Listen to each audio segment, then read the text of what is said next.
வணக்கம் ஃப்ரெண்ட்ஸ். 50 வயசு தாண்டினாலே நமக்கு வர முதல் கவலை அரிசி சாப்பாடு சாப்பிட்லாமா வேணாமா, சர்க்கரை ஏறிடுமா, வெயிட் போட்டுடுமா அப்படிங்கிறதாங்க. வயசான காலத்தில் அரிசி உணவுகளை கொஞ்சம் குறைச்சிக்கலாமே அப்படின்னு நினைக்கிறவங்களுக்காக இன்றைக்கி நம்ம சேனலில் ஒரு அருமையான ஆரோக்கியமான ரெசிபி பார்க்க போகிறோங்க. உடம்புக்கு ரொம்பவும் நல்லது செய்யக்கூடிய இரும்பு சத்தும் நார்ச்சத்தும் நிறைந்த வரகரிசியை வச்சு தான் இப்போ ஒரு சாஃப்டான சுவையான காரப்பிடி கொழுக்கட்டை எப்படி செய்யலான்னு பார்க்கலாம். இது சர்க்கரை நோயாளிக்கு ரொம்ப நல்லதுங்க. அதே சமயம் செரிமானத்துக்கு ரொம்ப எளிதாக இருக்கும். வாங்க இந்த ஹெல்த்தியான வரகு கொழுக்கட்டை சட்னி எப்படி செய்யறதுன்னு வீடியோக்குள்ளே போய் பார்க்கலாம். இப்போது ஒரு கப் அளவு வரகரிசி எடுத்து ஒரு சின்ன பவுலில் போட்டு தண்ணி ஊற்றி நல்லா கழுவிக்கலாங்க. நல்லா 2-3 தடவை கழுவி ஊற்றிடுவோம். அதில் மேலே அப்படியே அழுக்காக வரும். இதில் கழுவி க்ளீனாக எடுத்து வடிகட்டி எடுத்து வச்சுட்டு இப்போ மேலும் ஒரு தண்ணி முழுகிற அளவு தண்ணி ஊற்றிட்டு அரை மணி நேரம் நல்லா ஊற வச்சிடலாம். 30 நிமிஷம் போல் ஊற வச்சுருவோம். இப்போது ஒரு பெரிய வெங்காயம் ஒன்று சின்னதாக கட் பண்ணி எடுத்து வச்சுக்கலாங்க. இஞ்சி பொடியாக அரிஞ்சது ஒரு 2 டீஸ்பூன், கருவேப்பிலை கொத்தமல்லியெலாம் நல்லா கழுவிட்டு பொடியாக அரிஞ்சு எடுத்து வச்சுக்கலாம். ஒரு 3 டீஸ்பூன் அளவு துருவின தேங்காயும் எடுத்துக்கலாங்க. இப்போ நம்ம ஊற வச்சுருந்த வரகரிசி வந்து தண்ணியெல்லாம் வடி விட்டுட்டு இது ஒரு மிக்சி ஜாரில் போட்டு நம்ம ரவை பதத்துக்கு குறைன்னு அரைச்சிக்கலாம். ரொம்ப நைஸாக இல்லாமல் இதை போல் குறைன்னு அரைச்சி எடுத்து வச்சுருவோம்.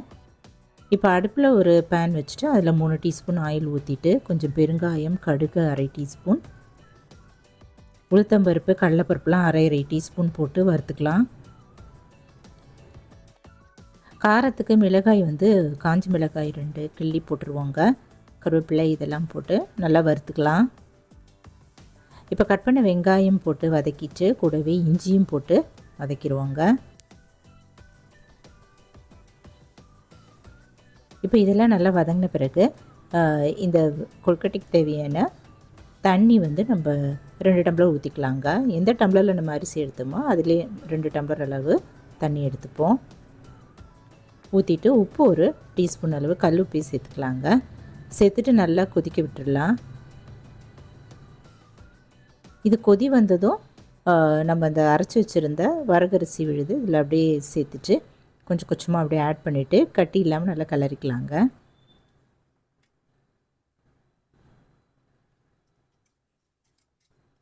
இது நம்ம வீட்டில் டயபிட்டிஸ் வந்தவங்களுக்கு இல்லைனா 50 வயசு தாண்டினவங்களுக்கு எல்லாருக்குமே இது செஞ்சு கொடுக்கலாங்க. அவ்வளோ ஹெல்த்தியான உணவுங்க. ரொம்ப ஈஸியாகவும் செரிமானம் ஆகிடும். உடல் எடை குறைக்கவும் இது ரொம்ப ஹெல்ப்ஃபுல்லாக இருக்குது. இப்போ இந்த போல் நல்லா கெட்டிப்படுற அளவு நம்ம கிளறிட்டு துருவி வச்சுருக்கிற தேங்காயும் மேலே அப்படியே தூவிடலாம். தூவிட்டு ஒரு கிளறிட்டு கொத்தமல்லி தழைகள் அதையும் இதில் போட்டு கலந்துக்கலாங்க. பிடிக்கிற அளவுக்கு கெட்டியாகிற அளவுக்கு நம்ம கிளறிட்டே இருப்போம். மேக்ஸிமம் ஒரு 5 நிமிஷம் ஆகும். கலந்துட்டு நம்ம இறக்கி வச்சுருவோங்க. ஆறுனதும் அது கொழுக்கட்டையே பிடிச்சி இட்லி தட்டில் வச்சு ஆவியில் வேக வச்சு எடுத்துருவோம். இப்போ சட்னிக்கு வந்து அடுப்பில் ஒரு சின்ன கடாயை வச்சுட்டு ஒரு 2 டீஸ்பூன் ஆயில் ஊற்றிட்டு கொஞ்சம் பெருங்காயம் போட்டு வறுத்துட்டு அரை டீஸ்பூன் உடைச்ச உளுத்தம்பருப்பு 2 வரமிளகாயெல்லாம் போட்டு தாளிச்சிட்டேங்க. வறுத்துட்டு இது கூட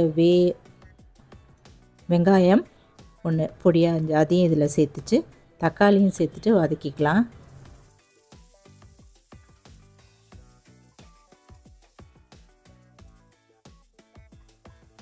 ஒரு சின்ன பீஸ் புளியும் இதில் சேர்த்துக்கலாங்க. சுவையை வந்து எக்ஸ்ட்ராவாக இது தூக்கி கொடுக்குங்க. நம்ம இப்போ தக்காளியும் இதில் சேர்த்துட்டு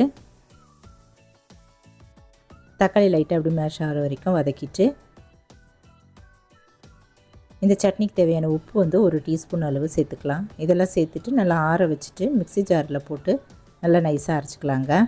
கொஞ்சம் தண்ணி கூட இதில் ஆட் பண்ணிக்கலாம். இந்த சட்னிக்கு கரண்டியில் எண்ணெய், கடுகு, உளுத்தம்பருப்பு, பெருங்காயம் இதெல்லாம் தாளிச்சிட்டு கருவேப்பிலையும் போட்டு மேலே அப்படி ஊற்றிடலாங்க.